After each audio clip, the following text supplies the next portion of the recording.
You can't always control the circumstances, only how you react to those circumstances. You can always control your attitude and your effort. I had the vision of creating my own camp to make sure I was teaching the campers what I wanted. Plus I picked other players that were good on the field and off so we could be great role models for these girls to look up to. I hope to inspire others and encourage them to go after their dreams. I may be wearing makeup, but I can throw a fastball by you at the same time. The main thing is to win. You just try to keep your tunnel vision on to get the team the win. A macho attitude is totally to my advantage. Guys try to hit it 400 feet out of the park, but in softball you have to use a short, quick swing. Big, huge swings equal big, huge strikeouts. My goal is to never lose. That may not be realistic, but I'm going to try. For softball, we need the Olympics. For young girls dreaming of that Olympic dream, that's where it's at, and that's where it all started in '96 for our sport. Dad was the pitching coach, while Mom was the emotional supporter. Her unconditional love was great, and she wanted what was best for me. I can't tell you how much I respect all the single parents out there doing it all solo. I do my job on the mound and then do what I can at the plate, always working on helping the team any way I can. When you train 6 to 7 hours a day to be the best in your sport, you don't want that to be overlooked. I don't train for my looks. The attention I get has been great. It has opened so many doors for me. It's nice that people are accepting beautiful women as athletes. It's encouraging to girls that muscles don't mean you can't be beautiful. Looking back, I've learned the most from the bad coaches, really, how not to act, how not to coach, how not to treat people. So I always say no matter what situations you're faced with, how bad it is, you can always walk away and learn. You can always rise above it. A miracle is really the only way to describe motherhood and giving birth. It's unbelievable how God has made us women and babies to endure and be able to do so much. A miracle, indeed. Such an incredible blessing. Have unconditional love to your children no matter what happens. Give them time even in the midst of this busy life, be one-on-one with them. My life has been centered around sports. It is where I have met my closest friends and shaped the values that have made me a successful athlete, student and role model for young people. Whatever I am doing at that moment, I want to make the most of it. I try to not be too hard on myself regarding my diet. I've always been a workout to eat kind of a girl. I like to eat, to say the least. You're not going to get off the couch and be at some amazing fast pace or burn crazy amounts of calories, but you have to start somewhere eventually. You'll get there.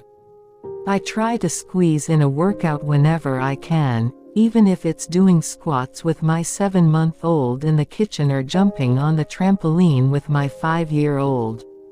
From what I hear, it's a normal thing to feel guilty as a mother, especially when trying to fill the needs of a newborn along with maintaining what you had with your first child. I mean, I love winning, but losing is a much more intense feeling. To keep children healthy, it's important to keep them active. Of course you can control what goes into their mouths, but it's also about putting the active back into family activity. Go outside with them, live in the moment and encourage them. That'll help you find fulfillment in your life as well. Right now in my career, it's like I'm having more fun than I've ever had, so it's kind of like, man, I can't stop now. Try not to get lost in comparing yourself to others. Discover your gifts and let them shine.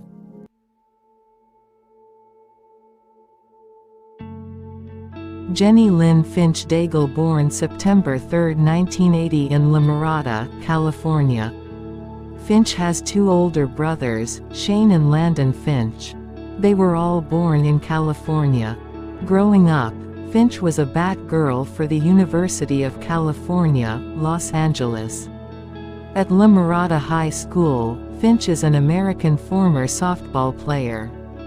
She played for the Arizona Wildcats softball team from 1999 to 2002, where she won the 2001 Women's College World Series and was named Collegiate All-American.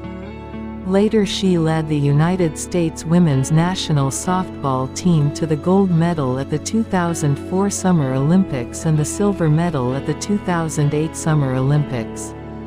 She also pitched for the Chicago Bandits of the National Pro Fastpitch from 2005 to 2010. She began playing softball at age 5 and pitching at age 8. Her father was her first pitching coach. Finch lettered 4 times in softball and twice each in basketball and volleyball.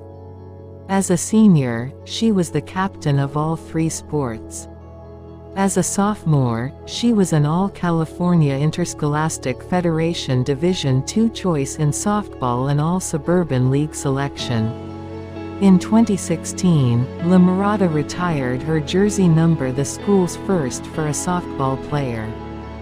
Finch is ranked in several categories for both the Wildcats in the Pac-12 Conference and the NCAA Division I, where she was named number 2 greatest college softball player.